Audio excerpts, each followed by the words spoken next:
It's been a big week in politics, both internationally and at home, as you know. So we turn now to Caroline Heldman, professor of critical theory and social justice at Occidental College, as we do every Thursday, to break it all down for us. Good morning, Caroline.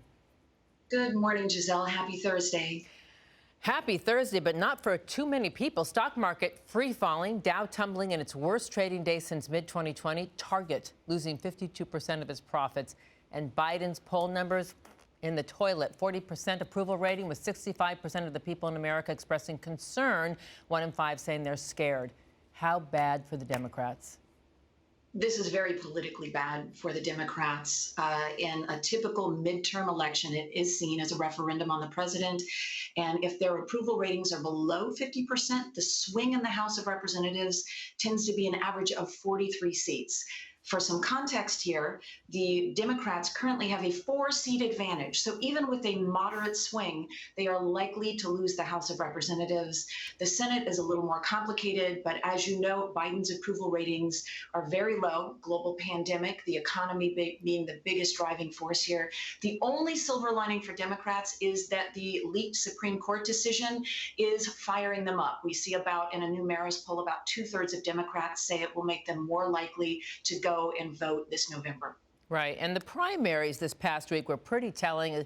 5 states, but all eyes were on Pennsylvania, where the Trump-backed gubernatorial candidate, Senator Doug Mastriano, who was at the Capitol January 6th, and he promoted the big lie. He won the primary. And Mehmet Oz and Dave McCormick also still too close to call this morning. What does this tell you about the former president's continued grip on this party? Well, this is definitely the party of Trump. Whether he was giving an endorsement to a candidate or not, they were definitely identifying with Trump at some level. In terms of Doug Mastriano, this is the most extreme candidate imaginable, especially in a state where the governor appoints the Secretary of State who will oversee the elections. This is a man who openly tried to overturn the free and fair election in Pennsylvania in 2020 and has said that he will do that again if faced with that. So as you note, a proponent of the big lie who was there at the violent insurrection on January 6th. He said he left before the violence began. At the end of the day, this means that Trump is still very much an influence, and the big lie is very much an influence heading into November.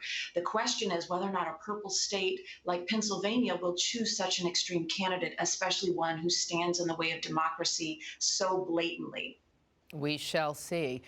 Let's turn now to this past weekend of horrific hate crimes. Yet again, Caroline, one happening here at home, as you know, at a Taiwanese church, another in Buffalo, where a white gunman espousing racial hatred went on a shooting rampage, killing 10 people in a shopping area that was predominantly black. President Biden calls this a poison in the country, domestic terrorism. What is it going to take to stop this if we won't consider a bipartisan look at gun laws? Well, we have this terrible brew of gun laws where we won't pass common sense reforms, even though a vast majority of Americans, for example, 90% support background checks and other measures, together with this white supremacist ideology, which has always been a fabric of our culture, but specifically the rise and mainstreaming of the Great Replacement theory, which this is this idea that white Americans have more value than people of color, and that we are being replaced by people of color. This is so openly being preached now by right-wing commentators that 1 in 3 Americans embraces some aspect of the Great Replacement theory. So while we saw, tiki torches and neo-Nazis in Charlottesville yelling, you will not replace us, the Jews will not replace us, and part of the conspiracy is that Jews are running this replacement scheme, this conspiracy. How is it that we get from tiki torches to 1 in 3 Americans? How does that get mainstreamed? That's the question that we have to pose and we have to address. Yeah, and have to ask why the FCC hasn't gotten engaged here yet. I wish we had more time, but I want to ask you about the war in Ukraine. Finland and Sweden wanting into NATO. Turkey trying to hold that up. They need the full body to endorse that. What's going to happen here? Well, it's likely that Turkey will let their concerns pass. Their big concern is that Sweden has given some asylum to the Kyrgyzstan Worker Party members, and so they're going back and forth negotiating that. But at the end of the day, it is likely that NATO will let both Finland and Sweden in with some intermediary protections, and then formally let them into NATO probably within a year. And before I let you go, because I know you're happy about this, pay equity for women in soccer, and it's going to expand to other women's issues, will it not, at a critical time in our history?